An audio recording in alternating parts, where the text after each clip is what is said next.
حضرت ام حبیبہ رضی اللہ تعالی عنہا جو کہ مومنوں کی ماں ہیں، سبحان اللہ، ان کا ایک بڑا عظیم مقام اور رتبہ ہے، جی، اور ان کی ہسٹری جب ہم سنیں گے تو ہمارے بہت سارے سوالات بھی آٹومیٹک حل ہو جائیں گے۔ کیا کہنے ہیں، واہ ان کا اصلی نام رملہ تھا۔ نبی پاک صلی اللہ علیہ وآلہ وسلم آپ کی خدمت اقدس میں آنے کا سبب یہ بنا، یہ قدیم الاسلام تھی، انہوں نے ابتدا میں کلمہ پڑھ لیا تھا، اور یہ ناظرین سن کے حیران ہوں گے کہ یہ حضرت سیدنا ابو سفیان رضی اللہ عنہ آپ کی بیٹی ہیں، حضرت امیر معاویہ کی سگی بہن ہیں، لیکن جب انہوں نے کلمہ پڑھا تو اس وقت ان کے خاندان اور قبیلے والوں نے کلمہ نہیں پڑھا تھا، اور نبی پاک صلی اللہ علیہ وآلہ وسلم کے خلاف اس وقت جیسے باقی سارے قبائل تھے تو ان کے یہ احباب، ان کے یہ لوگ بھی نبی پاک صلی اللہ علیہ وسلم کی مخالفت میں بالکل سرکردہ تھے اس وقت۔ انہوں نے جب کلمہ پڑھا اور دامن مصطفیٰ صلی اللہ علیہ وسلم سے وابستہ ہوئیں، ان کے جو شوہر تھے انہوں نے بھی کلمہ پڑھا، وہ عبید اللہ بن جہش ان کا نام تھا۔ آپ نے ہجرت بھی فرمائی، جب آپ ہجرت کر کے حبشہ پہنچی تو وہاں پر انہوں نے ایک خواب دیکھا کہ میرے شوہر کی صورت بگڑ گئی ہے، یہ بڑی پریشان اٹھی، ذکر بھی کسی سے نہیں کیا کہ اس کی تعبیر کیا ہو سکتی ہے۔ چند دنوں کے بعد وہ مرتد ہو گیا اور اسی حالت ارتداد پر مر گیا۔ اللہ، تو اس وقت ان کو سمجھ آئی کہ وہ جو میں نے صورت خواب میں دیکھی تھی اس کی بگڑتی، اس کی یہ تعبیر تھی۔ لیکن حضرت ام حبیبہ رضی اللہ عنہا آپ کی استقامت پر صدقے اور قربان اور واری جائیں، خاندان، قبیلہ، گھر، ماں باپ سب کو پیچھے چھوڑ دیا، مکہ چھوڑ دیا، حبشہ میں چلی گئی، شوہر کو بھی چھوڑ دیا، لیکن دامن مصطفیٰ کو نہیں چھوڑا ہے۔ سبحان اللہ، رحمت کائنات صلی اللہ علیہ وآلہ وسلم آپ کو جب اس بات کا علم ہوا تو آقا کریم صلی اللہ علیہ وسلم نے مدینہ طیبہ سے اپنا ایک غلام بھیجا جس کا نام فہری کر کے، عمر فہری رضی اللہ عنہ آپ کو بھیجا کہ آپ نجاشی بادشاہ کے پاس جائیں، بلکہ حضرت نجاشی کہوں تو یہ زیادہ بہتر ہے، حضرت نجاشی کے پاس جائیں اور اسے جا کے کہیں کہ ام حبیبہ کو میری طرف سے نکاح کا پیغام پہنچائیں۔ جب وہ ان کے پاس پہنچے تو حضرت نجاشی نے اپنی ایک خادمہ جس کا نام ابرہہ تھا اسے بھیجا کہ جاؤ یہ پیغام ذرا رسول اللہ صلی اللہ علیہ وسلم کا ام حبیبہ کی طرف لے کے جاؤ۔ حضرت ام حبیبہ کو جب ابرہہ نے یہ پیغام سنایا تو آپ کے پاس جتنا مال و دولت تھا اپنے سب اسے تحفے میں عطا فرما دیا، سبحان اللہ، اور آقا کریم صلی اللہ علیہ وسلم کی اس مبارک پیشکش کو قبول بھی فرما واہ لیا۔ واہ واہ واہ، جب اس نے آ کر واپس بتایا تو حضرت نجاشی نے اس وقت حضرت ام حبیبہ کی طرف سے ایک وکیل مقرر کیا جن کا نام حضرت سعید بن زید تھا، وہ وکیل مقرر ہوئے، وہیں پر حضور کا نکاح اس نے پڑھایا، وہیں پر اس نے خطبہ دیا اس نکاح کا، ادھر سے حضرت سعید بن زید نے خطبہ ارشاد فرمایا،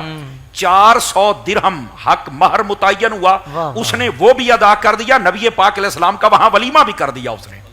ایسا وہ حضور کا عاشق اور دیوانہ تھا۔ اور حضرت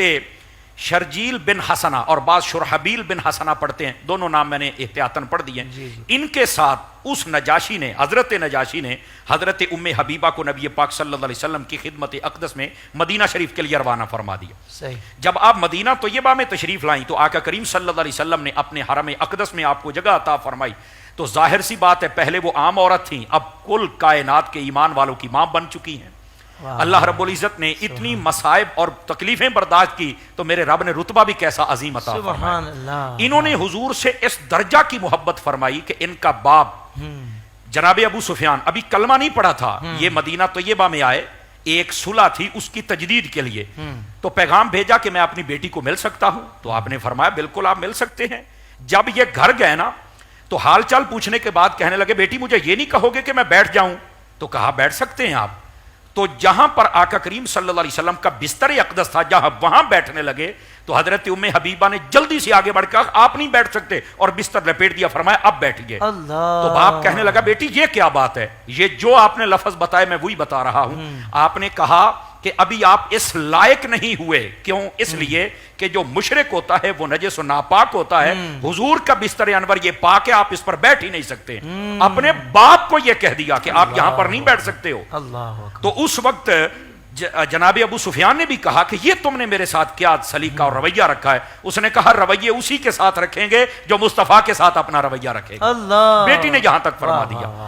ابو سفیان کو واپس جانا پڑا، لیکن اللہ کی حکمت تھی کہ ابو سفیان کو بھی ایک وقت آیا کلمہ پڑھنے کی سعادت مل گئی، اور اس شان سے فتح مکہ والے دن آپ نے کلمہ پڑھا، اور میرے آقا صلی اللہ علیہ وسلم نے فرمایا جو بندہ خانہ کعبہ میں آ جائے اسے بھی کچھ نہیں کہا جائے گا، جو اپنے اسلحے کو نیام میں ڈال لے اسے بھی کچھ نہیں کہا جائے گا، جو اپنا دروازہ بند کر لے اسے بھی کچھ نہیں کہا جائے گا، اور جو ابو سفیان کے گھر چلا جائے محمد اسے بھی آج معاف فرما دے گا۔ سبحان اللہ، یہ شان اللہ نے انہیں عطا فرمائی۔ کیا کہنے ہیں، اور اب وہ مسلمان صحابی رسول ہیں، اب ان کی پچھلی زندگی لے کر ہم کوئی ڈسکس نہیں کر سکتے، لیکن یہ حضرت ام حبیبہ رضی اللہ تعالی عنہا، اللہ نے ان کو بڑا ہی مقام و رتبہ عطا فرمایا۔ آپ اس بات سے اندازہ فرمائیں آپ کتنی محتاط اور پاکیزہ زندگی بسر فرماتی تھیں۔